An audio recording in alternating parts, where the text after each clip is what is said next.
BRS government మేము పేద జనాలందరూ ఎప్పుడైతే అప్లికేషన్ ఫామ్ వేసామో 8 ఇయర్స్ అయిపోయింది. 8 ఇయర్స్ అయిన తర్వాత జనాలందరూ మర్చిపోయారు. మేము అప్లికేషన్ ఫామ్ వేసింది కూడా మాకు గుర్తు లేదండి, అంటే జనాలు మర్చిపోయారు.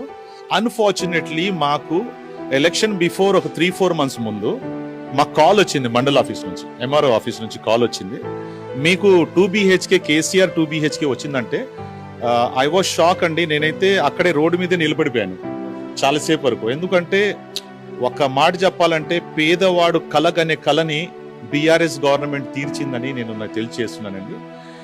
ఇటువంటి కళ అంటే ఒక మాటకి చెప్పాలంటే, ఫర్ ఎగ్జాంపుల్ ఒక మాటకి చెప్పాలంటే ఒక పాటలో కూడా ఉంది, కలలో లైన కలగనలేదే ఇటువంటి ఇల్లులు వస్తాయని.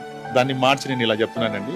నిజంగా పేద జన కలల్ని తీర్చిన వాడు ఎవరైనా ఉన్నారంటే మేము నమ్మే అతను బీఆర్ఎస్ గవర్నమెంట్, మన కేసీఆర్ గారు, తెలంగాణ మహాత్మా గారు. ఆయన చేసిన గొప్ప పని ఎవ్వరు చేయరని నేను తెలియజేస్తున్నాను.